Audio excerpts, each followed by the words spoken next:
လာပိုင်းဆက်လာပိုင်းတလာပိုင်းပေါ့တလာပိုင်း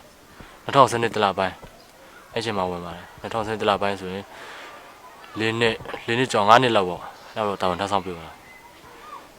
တာဝန်ထမ်းဆောင်တဲ့ဂျီလဲကျွန်းတို့ပြီးလို့ရှိရင်ရှမ်းပီတို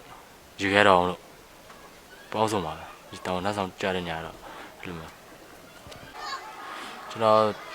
တရားတိဖြစ်သွားဆိုရင်စေဘူကျောင်းရှိမှစေဘူကျောင်းမှာဟိုတင်တန်းစတက်ပါစေဘူကျောင်းမှာတင်တန်းစတက်တဲ့ခါကျတော့2012တလပိုင်း2012တလပိုင်းမှာတင်တန်းတော့ပါတယ်အဲ2012တလပိုင်းမှာတင်တန်းတော့တာတော့လီလာသူမဲတွေကျောင်းရှင်းတော့ပါတယ်ကျွန်တော်ကျတော့အတက်မပြေလို့ဆိုပြီးတော့ကျွန်တော်တင်တန်းမှာကြံခဲ့ပါတယ်တင်တန်းမှာကြံတဲ့ခါကျတော့4-5လတော့ကြံအောင်ပါပေါ့နော်အဲဆိုကျွန်တော်တိတ်ပြီးတော့မမှတ်မိဘူးအဲဒါပေမဲ့သူကအဲ့လိုမျိုးဟောဖြစ်တဲ့ခါကျတော့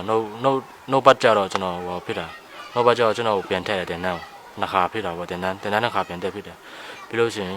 ကျွန်တော်တင်တန်းနှစ်ခါပြန်တက်ဖြစ်လို့ရှိရင်ကိုပိုင်နံပါတ်ရဲ့စီရပြန်စစ်တယ်အဲ့ဒါစီအောင်ပြီဆိုတော့ကိုပိုင်နံပါတ်ပြန်ချပြီးတယ်ကိုပိုင်နံပါတ်အရင်ကကိုပိုင်နံပါတ်ပါပဲသူ4835ပါပဲတော့မဟုတ်အဲ့လိုပဲပြန်ချပြီးတယ်ပြန်ချပြီးတဲ့ခါကျတော့ကျွန်တော်ဒီခေါက်ကိုပြန်ဝယ်ဖိလိုက်တယ်ပြီးအဲ့ဒီကျောင်းစင်းလေးလပြန်ထပ်ပြီးတော့တက်တယ်ပြီးရင်ကျောင်းပြန်စင်းတယ်ပြန်ကျောင်းပြန်စီလို့ရှိရင်ကျွန်တော်တခါတည်းဟိုရှီတန်းပါပါတယ်တန်တန်းမှာတလားတော့မနားလိုက်ရောဟိုရှီတောင်းတခါတည်းပါတယ်ရှီတောင်းတခါတည်းပါတဲ့ခါကျတော့ဒါကစားတော့တွေပါကြောင်းငတ်တာပေါ့စားတော့တွေပါငတ်တယ်ပြီးလို့ရှိရင်ဟိုကအတွေ့အကြုံတွေကြာတခါတော့အတွေ့အကြုံဝင်ဖြစ်ဖို့တဲ့အဲ့ပထမဦးဆုံးအတွေ့အကြုံပဲကြရင်လို့ပါလို့ကြာအတွေ့အကြုံရှိရနေရပဲတကယ်အတွေ့အကြုံရှိရနေတကယ်သူတို့ကြာလက်နဲ့ကန်ချင်းကြာတော့ဘာမှဖြစ်ဘူးနော်အခုနောက်ပိုင်းကြာတော့ဘယ်လိုဖြစ်လဲဆိုတော့သူကတိုင်းရင်းသားဆိုပြီးတော့အဲ့လိုမျိုးဖမ်းတယ်သူတို့ပေါ့ PBS ဆိုပြီးတော့ဟိုလိုမျိုးဖမ်းတဲ့ခါကျတော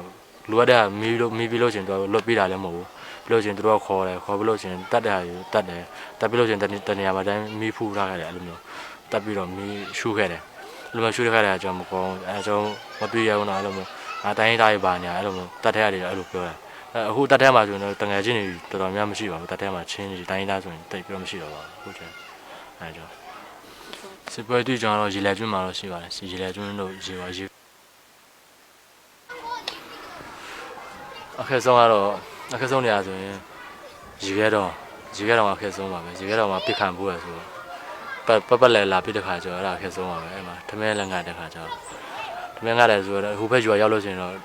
ဆိုင်နေပါရှိတာပေါ့နော်အင်ဂျင်နီယာတော့မရှိဘူးအဲ့လိုမျိုးဆိုင်နေပါကိုလိုချင်တဲ့အားတွေယူတယ်ကိုစားချင်တဲ့ယူတယ်ပြီးလို့ရှိရင်ယူပြီးလို့ရှိရင်ပါတော့သူတို့မီးရှို့ခိုင်းတာပေါ့နော်အဲ့လိုမီးရှို့ခိုင်းတာတွေဆိုရင်ရှို့တယ်အိမ်တွေပါဆိုမီးရှို့တာရှိတယ်အဲ့လိုမျိုးတော့ကြောက်တာတော့မဟုတ်ဘူးသူတို့ပြီးတဲ့ခါကျတော့ဟိုကတော့နွားတို့အဲ့လိုမျိုးထားခဲ့ရလေသူတို့ပြီးတာလည်းမဟုတ်အင်ဂျင်ကစားပါရောယူပါစားပါဆိုတော့ပြီးတာလည်းမရှိပါဘူးအဲ့လိုမျိုးတော့မရှိတဲ့ကျွန်တော်ပါဝက်ချန်တွေတွားကြည့်တယ်ဝက်ချန်ထဲမှာဝက်တို့ကြက်တို့ဘာတို့တွေ့လို့ရှိရင်အဲ့ဒါကြီးတော့ကိုယ်တော်ဘောနဲ့ကိုယ့်ကိုတတ်တယ်စားတယ်အဲ့လိုမျိုးရှိပါတယ်အဲ့လိုတော့တတ်လိုက်ဆိုရင်တတ်လိုက်တယ်အကြီးကဲရဲ့မိန်ပေါ့အဲ့လိုမျိုးတတ်ခိုင်းလို့ရှိရင်တတ်လိုက်တယ်နွားဆိုလည်းပေါ်လိုက်ဆိုရင်ပေါ်လိုက်တယ်အဲ့လိုမျိုးတတ်စားလိုက်တယ်ဒါပေမဲ့အင်ဂျင်တွေကြတော့ပြန်လာလို့ရှိရင်တော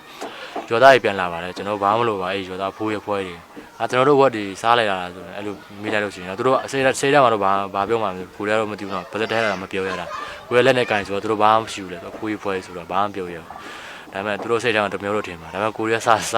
စားပြီးတော့ရဆိုတော့ဘာလည်းဝေါ့ပြီးပေါ့အဲ့လိုမျိုးတို့ကကြောက်ဆုံးကဘာလို့စော့တိုက်တုံးကြောက်ဆုံးပဲတို့ကစစ်တပ်ကအကြောက်ဆုံးကစော့တိုက်တုံးကလည်းနဲ့ကြီးအဲ့ဒါအားတန်တော့ရတယ်အဲ့လိုမျိုးအဲ့လိုမျိုးဟိုဖြစ်တာကြတော့ဘယ်နဲ့ကြာရှင်းရနေပဲကြားပါတယ်ဒီလိုတောင်းဟိုဖြစ်တဲ့နေကြာတောင်းကြားတဲ့ကြာမကောင်းစိတ်ထဲမှာတော့မကောင်းဘူးနော်ဟိုတယောက်ဟိုအိမ်ဒီပိုင်းမြှူတယ်ပြီးလို့ရှင်တယောက်ပြီးတယောက်ကဖမ်းတယ်တတ်တယ်ဆိုတာတော့မကောင်းတော့ကျွန်တော်လည်းတိုင်းရင်းသားလူမျိုးပါပဲနော်အဲ့လိုမျိုးကြားမကောင်းကျွန်တော်ခံယူချက်တော့လူတတ်တာဟိုလူမျိုးကနှိမ့်ဆက်တာတော့မကောင်းဘူးကျွန်တော်မတွေ့ရဘူးအဲကြောင့်ကျွန်တော်လည်းအဲ့လိုမျိုးဖြစ်ချင်မနေချင်တော့ဘူးအဲ့လိုမျိုးမတွေ့ရတဲ့ခါကျတော့အဲ့လိုမျိုးထွက်သွားပါတော့အဲ့လိုမျိုးရှိတာနေတော့ဆိုရင်တော့လူမျိုးတော့ရန်သူချင်းလက်ကန်ချင်းလက်ကန်ချင်းတော့ဟိုတက်ဖြတ်နေကြပါတော့အဲ့လိုမျိုးပြစ်နေကြပါအခုကျတော့ဘီယူရူကိုအဲ့လိုမျိုးအနိုင်ကျင့်တာကျတော့မကောင်းဘူးတော့အဲ့လိုမျိုးကျတော့ကိုယ်လည်းမတွေ့ရဘူးပေါ့ဗျာဟိုကဖမ်းတယ်တရားဖမ်းပြီးတော့သူတို့ကလွတ်ပြတာလည်းမဟုတ်ဘူးသူတို့လိုချင်တာတွေမိခွန်းလေးရလို့ချင်လွတ်ပြတာမဟုတ်သူမလွတ်ပြရင်အဲ့လိုမျိုးတစ်ခါကျရင်တတ်တယ်အဲ့လိုမျိုးနှိမ့်ဆက်တယ်အဲ့လိုမျိုးလို့တာအဲ့လိုမျိုးရှိတယ်အဲ့ဒါတခါကျရင်တော့လစာတို့ဘာလို့ကျတော့ပြီးတာများတာပေါ့နော်လာစားလေးလာစားတော့အဲ့လိုမျိုးကြာမရတယ်များတယ်စစ်ထိုးတွေဆိုရင်တခါကျရင်တော့ဖြတ်တယ်အဲ့လိုမျိုးပဲဖြစ်တယ်ဆိုတော့ကြာတခါကျလိုအပ်တာတွေစီးဖို့တွေပါအဲ့လိုမျိုးတော့ပြတာပေါ့နော်ဟိုတိုင်းရရတဲ့လူဆိုရင်သူက တခါကျန်တော့ပတ်ဆိုင်ဝယ်ဖြစ်တယ်ထောက်ပံ့တယ်လို့ရှိတယ်အထက်ကထောက်ပံ့တယ်ဒါပေမဲ့တဝက်ကြီးရတယ်လို့ရှိတယ်အဲ့လိုမျိုးတဝက်ကြီးကိုပြီးတယ်ပြီးလို့ချင်းသူကပြီးတာ4တိုင်းလောက်ပြီးလို့ချင်းသူက3တိုင်းလောက်အဲ့လိုမျိုးပြီးတာရှိတယ်အဲ့လိုမျိုးကြာတော့ရတယ်လို့ကြာအဲ့လိုမျိုးပေါ့ဖြစ်ခိုင်းတယ်တောက်ကိုပြန်ရောက်တဲ့ခါကျတော့သူကပြန်တတ်မှမို့တော့ဘာလို့မီးတဲ့ခါကျတော့တော့ဟိုဘာလို့တိုက်မှုဟာမင်းတို့အဲ့လိုမျိုးပြောလိုက်တော့ဘယ်လိုပဲမင်းအဆင်ပြေလို့ပြောလိုက်အဲ့လိုမျိုးလိန်ခိုင်းတာပေါ့နော်အဲ့လိုမျိုးကြာမကောင်းအဲ့လိုတပိတာကြတော့အဲ့လိုပြောဒီတော့ဆိုရင်တိုင်းမှာဆိုရင်အင်အား100ကျော်180လောက်တော့ရှိပါရင်တော့ဆိုရင်ဒါပေမဲ့ကရင်မှာကြတဲ့ဟာတွေကြောက်ပါတယ်ဒါပေမဲ့ကြတဲ့ဟာနဲ့ထွက်ပြေးတာနဲ့ပြန်တော့ကြလိုက်ဆိုရင်ထွက်ပြေးတာတော့များပါတယ်အခုဆိုရင်အခုခက်မှာဆိုရင်ထွက်ပြေးတာတွေများပါတယ်တိုင်းသားတို့ဗမာဆိုရင်လည်းဗမာရာရှိဆိုရင်လည်းထွက်ပြေးတာပဲရာရှိနှစ်ပွက်နေရောက်ထွက်ပြေးတာပဲစိတ်ဓာတ်တွေကြာပြီးတော့အဲ့လိုမျိုးတပ်ဖြတ်မှုတွေများတဲ့ခါကျတော့ထွက်ပြေးတယ်အရာရှိတွေကစားအရာရှိတွေထွက်ပြေးတဲ့ခါကျတော့တော့လက်ငယ်သားတွေကဘယ်လိုနေမှာလဲလက်ငယ်သားတွေဆိုရင်ပို့ဆိုတာပေါ့ကျွန်တော်တို့ဆိုရင်မနေနိုင်ဘူးကျွန်တော်တို့ထွက်ပြေးတာပဲပြောတော့ရင်တော့ဆိုရင်အများကြီးတရားနဲ့တဖြည်းဖြည်းနဲ့လူောက်ကုန်ကထွက်ပြေးတယ်များတဲ့ခါကျတော့အခုဆိုရင်တက်ထဲမှာနေတော့ဆိုရင်တရားနဲ့ပြန်နေတာအခုကတရားတောင်မပြတော့ပါဘူးအများဆုံးနေဘယ်လောက်တော့အိမ်တောင်တိုင်းတွေအကုန်လုံးပေါင်းလိုက်လို့ဆိုရင်80အများဆုံးအဲ80အများဆုံးပါပဲအိမ်တောင်တိုင်းတွေအကုန်လုံးပေါင်းလိုက်လို့ဆိုရင်အဲ့လောက်ပါပဲအဲ့စစ်သားတွေအကုန်လုံးလူပြူတွေရောအဲ့လိုအိမ်တောင်တိုင်းရောရုပ်ကြတွေကြီးမဲ့ပေါင်းလိုက်လို့ဆိုရင်40ကျော်အဲ့လောက်ပဲရှိအောင်ပါအဲ့လောက်မရှိတော့ပါဘူးကြာပြီးတော့ရှင်ဘာစုငွေတော့ပါတော့ပြောပါဆိုတော့ဘာစုငွေတွေပါထုတ်မှဆိုရင်တော့မှဒါကြရင်ထုတ်လို့မရဘူးဘာလို့ထုတ်လို့မရလဲဆိုတော့သူတို့ကပြီးမှအဲ့လိုမျိုးထင်နေကြတယ်အဲ့လိုမျိုးမင်းပတ်စံတွေအကုန်လုံးထုတ်သွားမှဆိုမင်းထွက်ပြီးမှအဲ့လိုမျိုးထင်နေကြမထုတ်ပြီးဘူးမင်းပတ်စံ3ချီလို့ကျွန်တော်စီလာယူတယ်သူစီသွားယူပဲကိုလူချင်းတဲ့လောက်တော့ပြီးလာမပြီးဘူးလေတော့ပြီးလို့ရှင်ဘယ်လောက်ပြီးရလဲ1000 5000အဲ့လောက်ပဲပြီးတယ်အဲ့ကြောင့်ကိုရကျွေးရည်နေဆိုဒါကြောင့်ကိုလိုရပါအောင်အိမ်ဝစားတွေတော့ဝယ်တယ်အဲ့လိုအိမ်ဝစားဝယ်တဲ့ခါကျတော့အကျွေးလည်းတော့ယူတယ်အဲ့လိုမျိုးအကျွေးယူတာများလို့ရှင်တော့ပြန်ပြီးချင်တာပါတော့ပြန်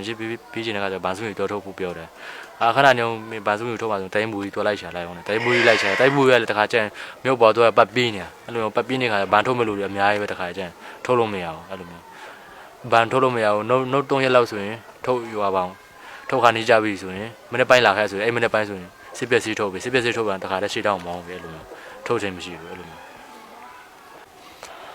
းဗမာနဲ့တိုင်းသားနဲ့ဘယ်လိုခွဲကြလဲဆိုတော့သူကကင်းလို့ဘာလို့ point လို့ဘာလို့တွက်လို့ရှိရင်အရင်ဆုံးတိုင်းသားကိုအရင်ဆုံးတွက်ခိုင်းလိုက်တယ်အရင်ဆုံးတိုင်းသားကိုအရင်ဆုံးတွက်ခိုင်းတဲ့ခါကျတော့သူကဗမာကျတော့နှုတ်ဆုံးမှာထားလိုက်တယ်အဲ့လိုမျိုးဟိုနိုင်တဲ့ခါကြီးရှိပါတယ်ပြီးလို့ရှိရင်မိုင်းကွန်းတို့ဘာလို့ဖြတ်ခိုင်းလို့ရှိရင်တိုင်းသားကိုအရင်ဆုံးဖြတ်ခိုင်းပါတယ်အဲ့လိုမျိုးဖြတ်ခိုင်းတဲ့ခါကျတော့တိုင်းသားတခါကျရင်ဟိုဖြစ်တဲ့ဟာကြီးဒုက္ခဝါဒဒဏ်ရာရတာကြီးကြောရတယ်ပြီးလို့ရှိရင်သူတို့အဲ့လိုဒဏ်ရာရပြီးရင်ချင်းဆွဲမှလားဆိုကျင်းလို့ရှိရင်မဆွဲဘူးတချို့ဆရာသမားတွေရှိပါတယ်ဆရာသမားတွေဆိုသူတို့ဗမာတွေပါပဲသူတို့ကအဲ့လိုမျိုးဟိုတိတယ်တွေ့တယ်မဆွဲရဘူး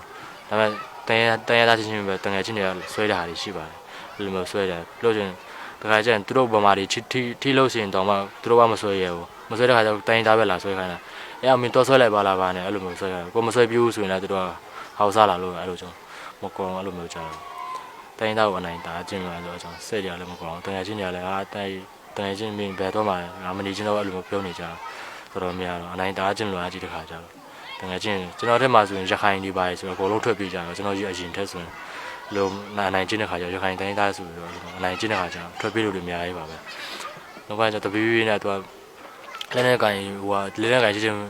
မတက်ဖြစ်တော့ဘဲနဲ့ဒီလူလူအနိုင်ကျင့်တဲ့ခါကျတော့များလာတဲ့ခါကျတော့ကျွန်တော်မခံစားနိုင်တော့နောက်ပိုင်းကျကျွန်တော်ထွက်ပြေးလာအဲ့လိုမျိုးဖြစ်ပါတယ်အဲ့လိုမျိုးရှိပါ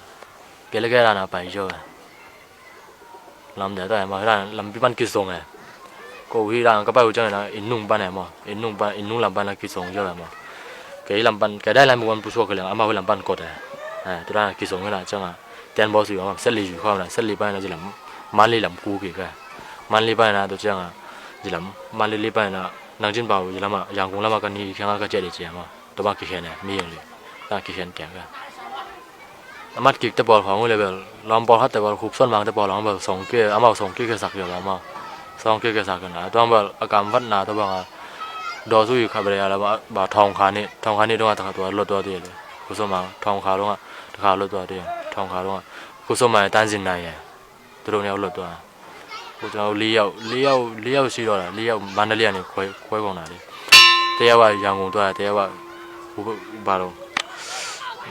မော်ဆိုတာအဖေကိုပြန်တော့မယ်လေကျွန်တော်ကြောက်ကလေးဖေကိုပြန်ဆင်းလာတာကားနဲ့ပဲပြန်ဆင်းလာတာအဲ့လိုပြန်ခွဲကုန်လူမျိုးနေရာရောက်တယ်ဆိုတော့တငယ်ချင်းတွေကတော့မြည်ကြည့်တာပေါ့နော်တငယ်ချင်းတွေကတော့ အဲ့လိုမျိုးဟိုကဖြစ်မလို့ရှိရင်လည်းမင်းတကယ်လုံမာလာဆိုအဲ့လိုမျိုးရှိတဲ့ခါကျတော့ကျွန်တော်စိတ်တော်တော်ကုန်နေပြီလို့လုံမာလို့အဲ့လိုပြောမင်းလုံမာဆိုမင်းဟိုကဖြစ်မှရမှာနော်တဲ့မင်းလုံရမှရမှာနော်ရပါတယ်လို့ကျွန်တော်အဲ့လိုဆိုရင်လုံနိုင်ပါတယ်လို့ပြောတာအဲ့လိုမျိုးလာတကယ်ချင်းရဆက်ဆိုတာအဲ့လိုမျိုးရှိတယ်ဘယ်အားနေရလဲဆိုတော့အားနေရတော့တက်ဖက်ကတော့အားနေရတာတော့တွေ့ပါတယ်အားနေရတာတော့ဒါပေမဲ့တက်ဖက်ကအားနေတယ်ဆိုတော့သူကတက်ပေါင်းတိုင်းသားတို့ရန်ကုန်တိုင်းတို့ဘာလို့သူကအပေါင်းတွေပူပေါင်းတွေများပါတယ်ပူပေါင်းတွေလာတဲ့ခါကျတော့ဘီစုတော့ခံတာပေါ့နော်ဘီစုတို့ကပြန်ပြီးတော့ခံရတာပေါ့ဘီစုကဘယ်လိုခံရလဲဆိုတော့အင်အားမရှိဘူးလက်နဲ့လည်းမရှိဘူးအဲ့လိုမျိုးသူတို့အဲ့လက်နဲ့မရှိတဲ့ခါကျတော့စစ်တပ်ကအဲ့လိုမျိုးအနိုင်ကျင့်တာပေါ့ပို့ပြီးတော့နိုင်လေသူတို့ကအင်အားပူပေါင်းလေသူတို့ကအနိုင်ကျင့်လေအဲ့လိုမျိုးပေါ့ဖြစ်တယ်အဲ့လိုမျိုးဘီစုတို့ကတအားခံတဲ့ခါကျတော့ဆရာမခံမိတာပေါ့နော်အဲ့လိုမျိုးကြာဦးချိန်မှာအားတောင်းဆောင်တော့ BBS တော့အားတောင်းဆောင်ပါ BDS ဆိုအားတောင်းဆောင်ပါပဲသူတို့ကလက်နဲ့ဘယ်လောက်ပဲပေါ်တော့နော်ဒါပေမဲ့သူတို့ဘက်ကလူအင်အားတိတ်ပြီးတော့မရှိတော့ပါဘူးပြောချင်ပါတယ်အခုချိန်မှာ BBS ကလူအင်အားလက်နဲ့တာမရှိတော့လူအင်အားတော့တောင်းပါတယ်အဲ့လိုမျိုးရှိကျွန်တော်တော့ဒီအခုလာမဲ့တလပိုင်းလောက်တော့တလပိုင်းထိတော့သူတို့ပြောတာတလပိုင်းထိတော့လုပ်ဖို့ရှိရလို့ပြောတာပဲသူတို့ကတော့ဒါပေမဲ့နောက်တော့တောင်းခံနိုင်မှာတော့မထင်ပါဘူးသူတို့ဒီပုံစံတိုင်းနဲ့ဆိုရင်ဒီလိုမျိုးအနိုင်ကျင့်တာနဲ့ဆိုအများဆုံးတောင်းနိုင်ခံနိုင်လို့ရှိရင်ဘယ်နှလခံမှာနှစ်လထပ်ပူပြီးတော့ခံနိုင်မှာမထင်ပါဘူးကျွန်တော်တော့အဲ့လောက်တည်းလက်ပံအကောင်းဆုံးလက်ပံမှာအကောင်းဆုံးဖြစ်နိုင်လို့ရှိရင်ဘယ်လိုပြောမှာသူကတကယ်အဲ့လိုမျိုးတိုက်ပွဲတကယ်ဖြစ်လာပြီဆိုတာနဲ့ဘယ်လိုပြောကိုယ့်ရဲ့မြို့ယူပြုံးဘာသနာပေါ့နော်အဲ့လိုမျိုးစီလုံးပြီးတော့ဘာလို့မှာကိုကဘာလွှင့်ကောင်းပါလဲဆိုတော့ပစ်ချင်းတို့ပန်ကာတော့အကောင်းဆုံးပဲပန်ကာတော့ပြီးလို့ရှင်ကိုရဲ့အားသာချက်လိုပါတာပါတော့သူတို့ကအားနေချက်ကပါတော့အဲ့လိုမျိုးတိထားဖို့ပါလို့ပါ BBS ဆိုတော့ပေါ့နိုင်ရပါတော့နော်စစ်တပ်ကဘယ်တော့ပဲအာဏာသိမ်းဒါပေမဲ့ကိုရီးယားနိုင်ဖို့တော့ကြိုးစားအားတင်းထားမှရမှာပေါ့နော်ကိုရဲ့ပန်းတိုင်ကိုရောက်ဖို့တော့ကြိုးစားမှရမှာကိုကြိုးစားမှပဲကိုရမှာအဲ့လိုမျိုးကိုကြိုးစားမှကိုကောင်းမှာတိုင်းသားရတူပေါင်းပြီးတော့အဲ့လိုမျိုးလက်နဲ့ကိုင်းရတူတိုင်းသားလက်နဲ့ကိုင်းရတူပေါင်းပြီးတော့သူလက်တွဲမှာပေါ့နော်လက်တွဲမှာငကိုကအဲ့တထဲမနေကြတဲ့ပြောပြတာပါကျွန်တော်အဲ့လိုမျိုးပြီးခဲ့ဖြစ်လို့ရှိရင်တောင်မှလို့ကျွန်တော်ဟိုတိုင်းသားလက်နဲ့ကိုင်းထဲကိုဝင်လို့ရှိရင်တောင်မှလို့ကျွန်တော်အဆုံးတတ်မယ်လို့ပြောထားပါတယ်ကျွန်တော်တကယ်ချင်းတွေကိုလည်းသိပါတယ်တော်တော်များရှယ်ရီလည်းသိပါတယ်